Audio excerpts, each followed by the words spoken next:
Metode Islamisasi yang melalui saluran raja juga dipakai oleh Datuk Ritiro, sebagaimana banyak dilakukan oleh Mubalik pada fase-fase awal di berbagai tempat di Nusantara. Proses penyebaran agama Islam dimulai dari raja serta kalangan istana yang memiliki posisi tinggi di sekitar raja. Setelah kalangan istana menerima dengan baik, kemudian Islamisasi dilanjutkan ke kepala-kepala kampung dan selanjutnya ke masyarakat umum. Berita masuk Islamnya Raja Ilaun Rukdeng Biasa mengundang perhatian para bangsawan lain dan rakyat negeri Tiro untuk mengikutinya. Dalam waktu singkat, sebagian besar rakyat di negeri Tiro telah menganut agama Islam dengan mengikuti rajanya. Pada umumnya, masyarakat Nusantara di masa lalu, demikian pula di kerajaan Bugis, Makassar, dan negeri Tiro khususnya, memandang rajanya sebagai pribadi yang patut diteladani atau karismatik.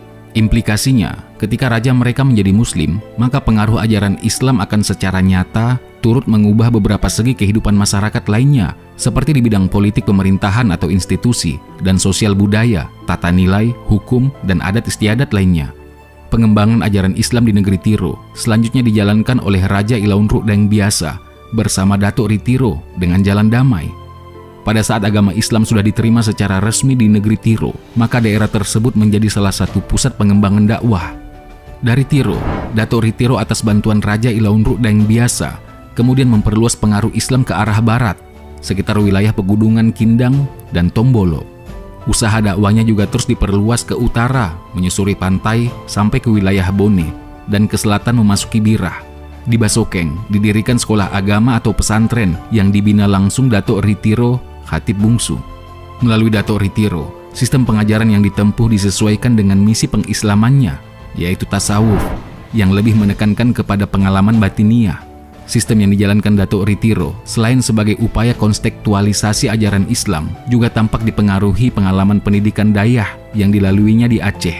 Menurut Burhanuddin, 2012 halaman 91, ulama dayah mengajarkan Islam yang telah disesuaikan dengan bentuk kehidupan pedesaan penduduk Aceh, dan secara perlahan membimbing mereka mempraktikkan Islam dalam kehidupan sehari-hari.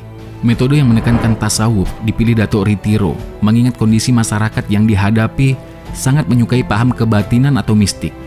Pendekatan tasawuf sangat efektif bagi dakwah Datuk Ritiro karena berhadapan dengan ajaran lama masyarakat setempat yang bertumpu pada kemampuan ilmu-ilmu magis.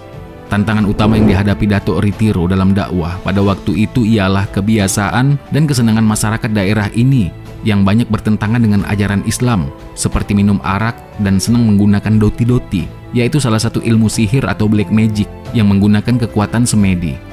Ilmu sihir yang dipakai masyarakat pada saat itu merupakan bagian dari sistem kepercayaan Patuntung yang berpusat di Gunung Bawakaraeng. Metode dakwah yang berlandaskan pada tasawuf yang dikembangkan oleh Datuk Ritiro sangat toleran dengan kebiasaan-kebiasaan atau adat istiadat yang dianut masyarakat. Pendekatan tasawuf yang digunakan dalam merebut hati penduduk menggunakan cara-caranya sendiri. Usaha batin kepercayaan lokal atau black magic digantikan oleh Datuk Ritiro dengan usaha mendekatkan diri pada Allah Subhanahu wa Ta'ala.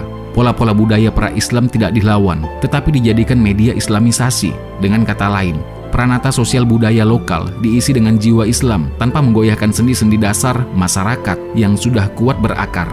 Justru itu, Islam yang diajarkan Datuk Ritiro dengan mudah dapat diterima masyarakat setempat pada waktu itu karena proses perubahan yang diakibatkan kehadirannya tidak membawa konflik budaya dan kesenjangan sosial antara adat dan ajaran Islam.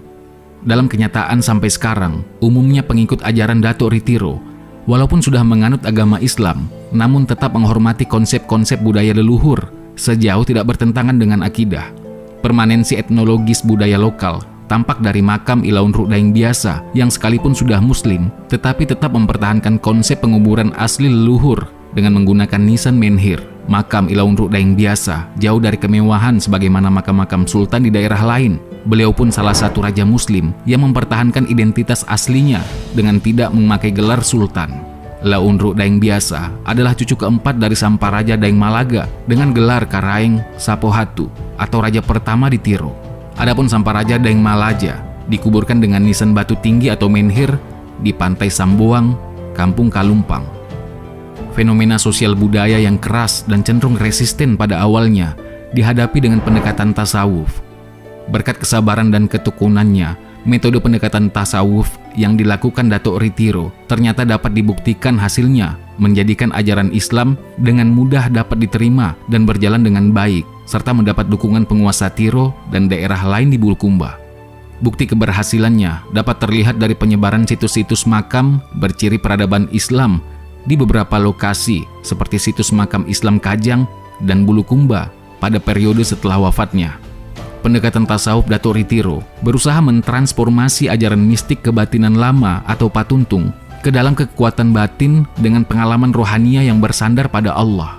Metode ini mampu diterapkan karena ia berasal dari wilayah Minangkabau yang ulamanya selain mengajar membaca Al-Quran, juga memimpin aktivitas-aktivitas suluk atau mistik Islam. Sumber buku Kebudayaan Minangkabau, Junus, 1999 halaman 162. Di Minangkabau, tempat asal Datuk Ritiro, tasawuf menjadi satu elemen penting dalam berdirinya surau, khususnya di daerah-daerah pedalaman. Selain mudah disesuaikan dengan budaya lokal, dengan mentoleransi elemen-elemen pra-Islam, juga menghadirkan gagasan dan praktik yang sejalan dengan ritme kehidupan masyarakat petani. Sumber buku Ulama dan Kekuasaan, Burhanuddin 2012, halaman 87. Dengan aktivitas suluk, sistem pengajaran biasanya di surau atau masjid, dipimpin langsung oleh Datuk Ritiro.